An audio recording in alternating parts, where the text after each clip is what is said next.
first team Smandich fighter of the night here. And the Smandich greens.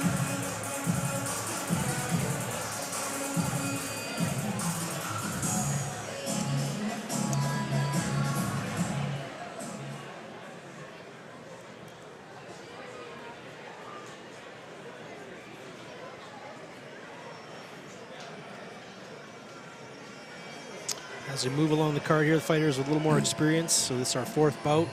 First ladies bout of the night. Bout number 6, or scheduled to be bout number 6. Well, actually bout number 5 between Liam Walsh and Sean Thanakchin has been canceled due to a medical issue. And then we move into what I'd probably say is the more experienced half of our card. A couple more current Canadian champions on the docket here. Derek Jolivet and Chris McMillan. A couple ladies fights, Hillary Herman taking on Caressa Kibler out of Port Orange, Florida. And Kelsey Andrews, of course, a fan favorite here in Calgary, making her professional debut, taking on a Swedish fighter who handed her, not the same fighter, but was a Swedish fighter who handed her her first loss back in June or spring, perhaps. A few months back. So she'll be, I'm sure, raring to go. And Jessica Gladstone in the ring tonight, taking on Tiffany Cass out of Toronto as well. Haven't seen Jessica fight for a while in Calgary, so it'll be exciting to see that. Always a fan favorite. Lots of entertaining, never backs down from anybody. So looking forward to see her in the ring and see what she's learned over the last little while on her little hiatus from fights in Calgary. Even with this fight, I would expect to see a real difference in pace, and now we're not seeing those shinnies. So now there's some payment to be given to get a check or something like that. So they're not going to be as liberal with those kicks because it's going to hurt with those checks. Whether you're receiving it or giving it, it doesn't feel great. Yeah, a lot nicer to sink that into the quad than it is to someone else's shin. So absolutely. Be selective about where you land those. But at the same time, like I was talking earlier, when you talk about kicking the arms, it's going to have much more damaging effect. There's no headgear now, so those head kicks are going to, even if they're lighter, they're going to land a lot more solid than they did before in the previous rounds. And we've added a couple dimensions to this one as well, with no gear, as you mentioned. Exactly. We're also talking elbows in this fight and knees to the head, so fighters got to be aware of that. And a 5-rounder too. So there's a few things getting thrown into the mix here for this bout. I know I personally always enjoyed the 5-rounders. Gives you a chance to warm up and just kind of feel the rhythm a bit. And then you can speed it up as you go along. Oh, spoken by a fit guy. I know I like the 3-rounders, 6 minutes. Why take 10 minutes to do what you can do in 6 minutes? Fair enough.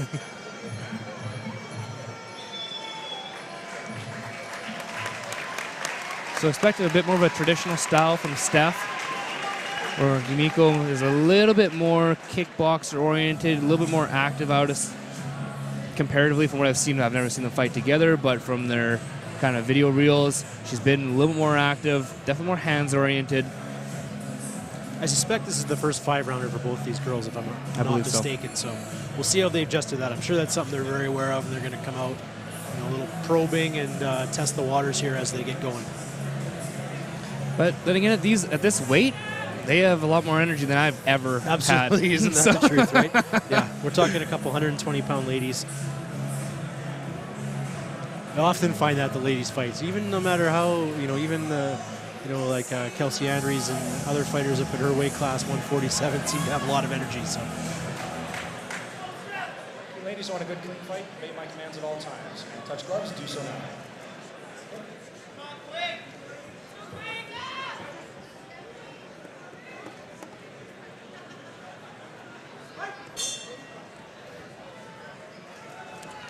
touch gloves, and off we go. Nice leg kick.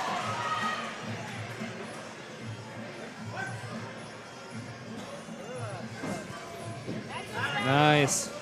Kick to that front lead leg, because when you're punching like that, your weight's on the front leg. So if you can time it just like that as you're doing your cross. Very good on the timing thus far. She looks like she may have done her homework on her opponent here.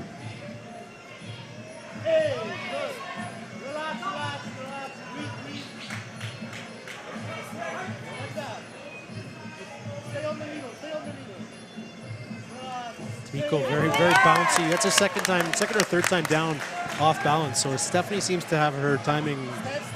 Well, because when you punch, you have to transfer your weight on a cross to your front leg. So if you can time it as the person's stepping, you can literally just kick that leg right out from underneath them.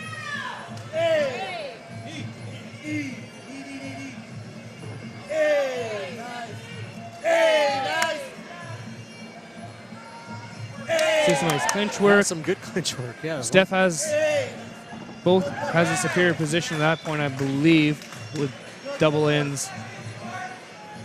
Definitely see a difference in the clinch work from this fight to our last fight. Yeah. Girls with active hands and hips moving around. Steph needs to get her arms to the inside. But sometimes it's just best to let the ref break it up.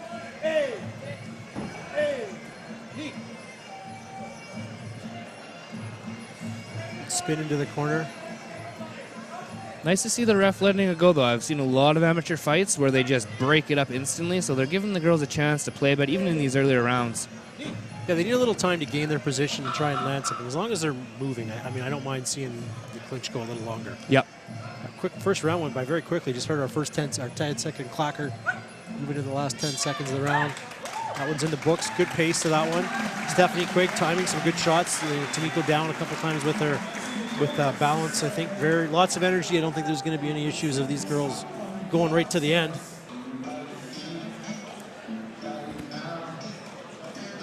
I see Stephanie electing to stand in the corner. What are your thoughts on that? I often wondered. I was always dying for the stool myself, but I don't know if that was quite her decision. Maybe not. Yeah, I don't see a stool in here. So yeah. I know Art, he doesn't really like to have not these a big fighters. fan of the stool. No. I know for the pros he does, but the amateurs he makes them stand.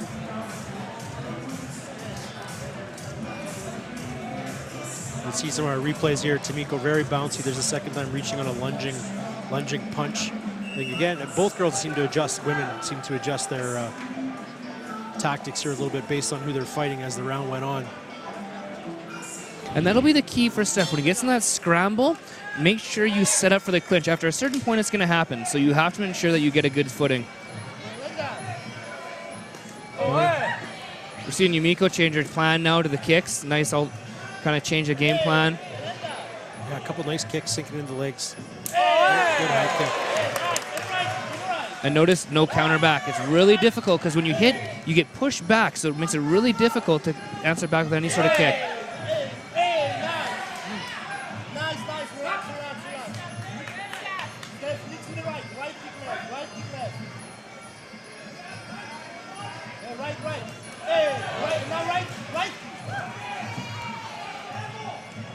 Yumiko coming in. She landed for his elbow, the fight right there.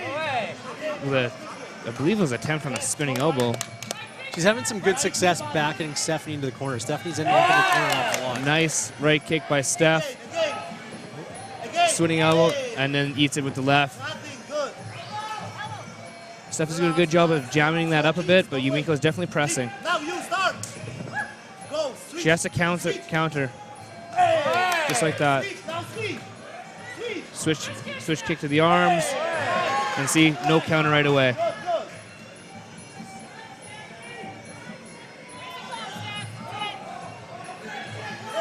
Nice cross by Steph, lands. Stephanie moving around the ring, but Yumiko backing her into the corner. She's really got to keep herself out of the corner. Steph needs to be active right there. She has it. She had those double unders, and she should have kept working. You don't stop until that ref breaks you up. Even if your opponent falls through those ropes a bit, you keep going. Nice teep.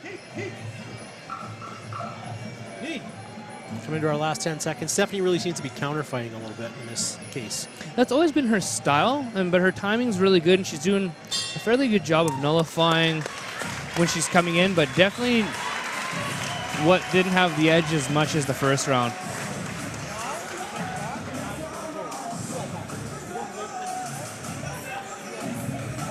There's nothing wrong with backing up, but unfortunately in the eyes of some judges, that might not always be advantageous. So you have to ensure that you really sink some punches in or make it really apparent to the judges that you're landing something as you're doing it, so it's for a purpose and you're not just backing up. It's a really difficult skill, I think, to strike while you're backing up, too.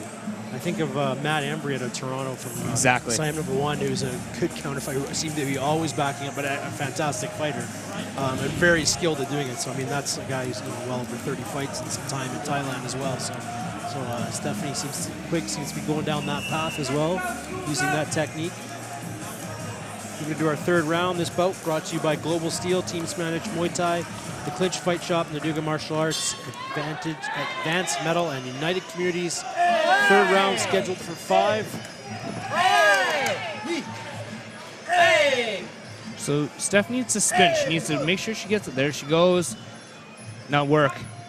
The double unders is a really advantageous move if you can work it.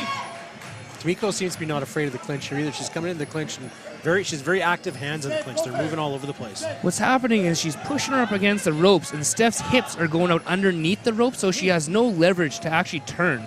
There she has a good chance to turn.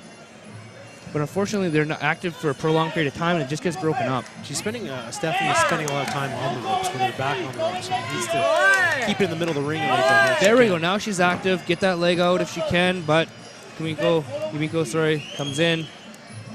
This is where now she needs to be active. She can't just sit on this once she does that turn. She has to score some points.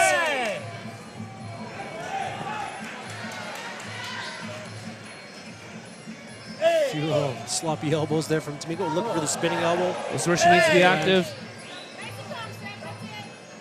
She's got her in a chokehold almost of some sort.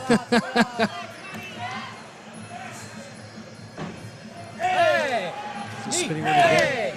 Yumiko looking for that spinning back fist or spinning knee. She's been looking for it quite a bit. Yes, absolutely. Yumiko really seems to attack in a straight line. She's coming straight at Stephanie. It'd be nice to see Steph move out, or at least when she's getting a decent kind of position in clinch, but she needs to step out and turn. And right there, she needs to knee. Yeah, great opportunity there. I'm not sure why the hesitation. Because Yumiko is essentially getting the points on the way. There we go. That was a knee. Nice follow-up knee.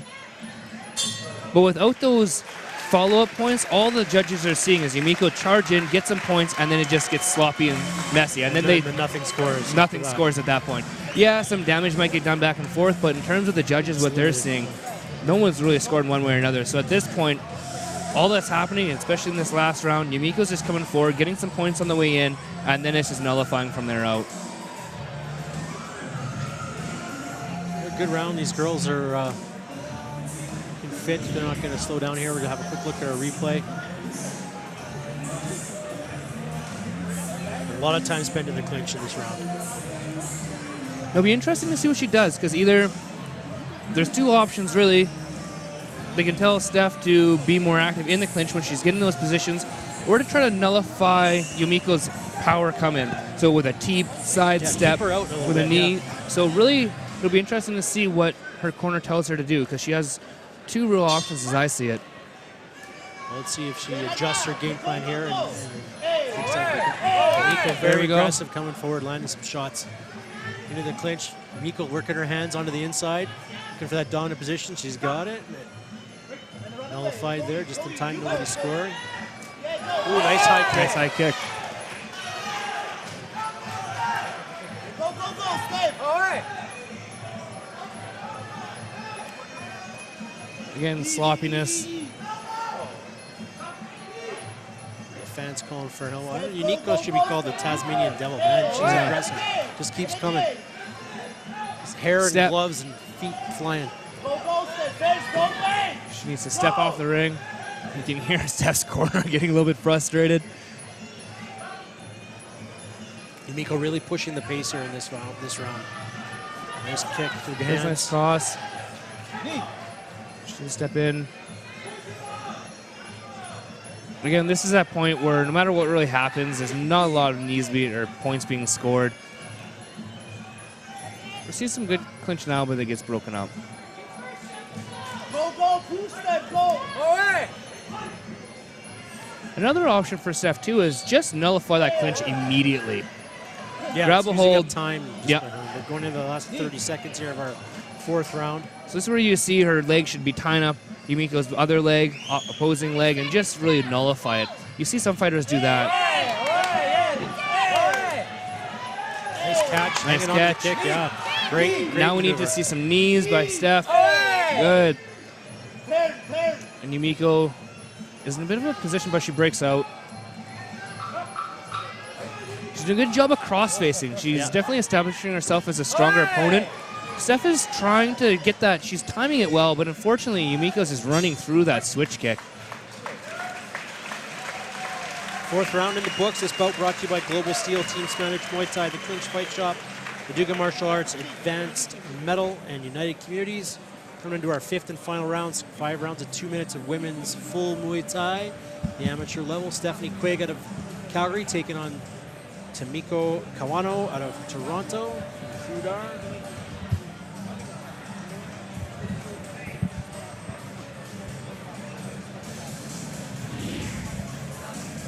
Look at our replay here. You can see Stephanie Quigg very focused in her eyes. Yumiko landing nice high kick there, catching the toes. A counter kick, which was caught and held onto for quite a while by Yumiko. Sorry. See, that's a perfect time where she can step in for a knee to try to null. She needs to find some sort of weapon, same range as that punch, that can stop that sort of step in. If she's not going to step to the side, well, she has to meet it. Because right now, stepping back isn't doing it. Yeah, Yumiko's coming right in on her and just kind of falling into the clinch when she wants. There's the spin again. Forward, forward, There, nice step in with that knee. Unfortunately, it doesn't land, but that's what you need to see more of. Because when she has her ropes up, or back against the ropes like that, it really doesn't give her much advantage to do anything. Like it's now Yumiko knows she has to go left or right. Yeah, she spent a lot of the fight on the ropes, Yep. it seems. So that's all there is. Yumiko's not taking full advantage of that because she's just using her hands. But in terms of options for Steph and where she can go, it's really left or right. So she can set her up to corral her where she wants to go. So Steph is really keeping her options short by keeping her back up against the ropes. I think Yumiko's putting her on those ropes, so when she's driving her in, it ends her up there every time. So it's a strategy that seems to be working for her. Steph, she's tired. Again, she needs to come. I'd like to see her come forward with some knees. Off that cross, there, that was better. But unfortunately, she does that kick and she steps right back.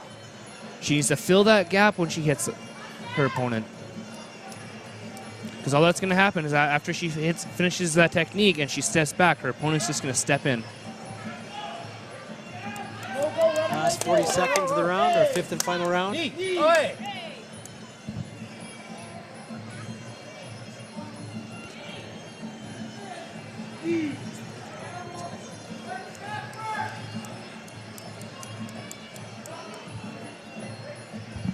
Again, stay.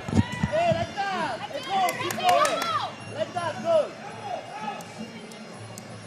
Clinch action along the Now ropes she's here. starting with that knee. Again. There's a little bit more of the knee. Last 10 seconds of the fight here. See if anybody can put an exclamation mark on it. Good, entertaining ladies' fight. Some good skill level there. You can see the step up in the fights we've seen along the night so far. This one definitely the most skill exhibited. Lot better clinch work.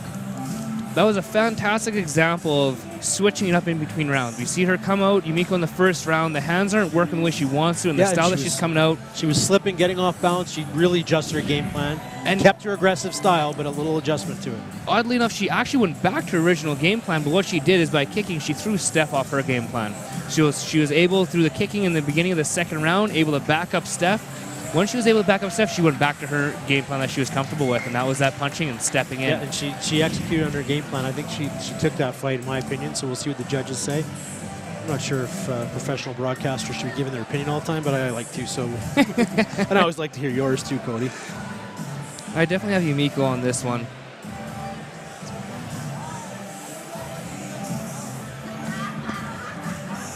And you can see that sometimes with fighters, that they have a game plan in mind. It doesn't work originally, but you can switch to a different game plan to make your opponent sort of alter their own and then go back to your original. Absolutely, yeah.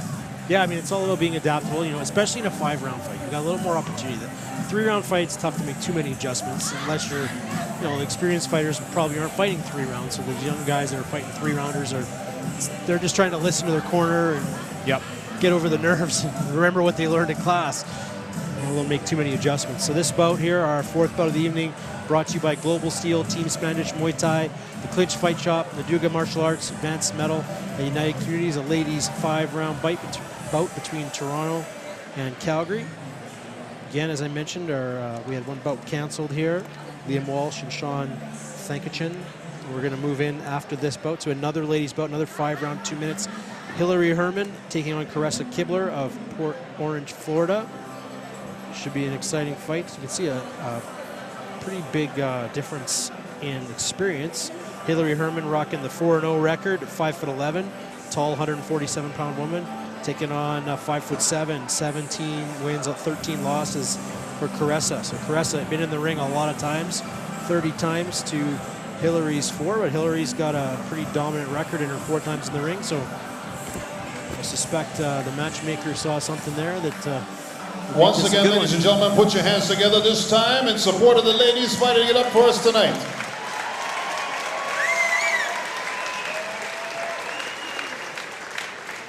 The trophies and the bout again brought to you by Global Steel, Team Smandich Muay Thai, the Clinch Fight Shop, Naduga Martial Arts, Advanced Metal, and United Communities. And we have a winner by unanimous decision. In the blue corner, Yumiko Kawano. Yumiko Kawano picking up the unanimous decision.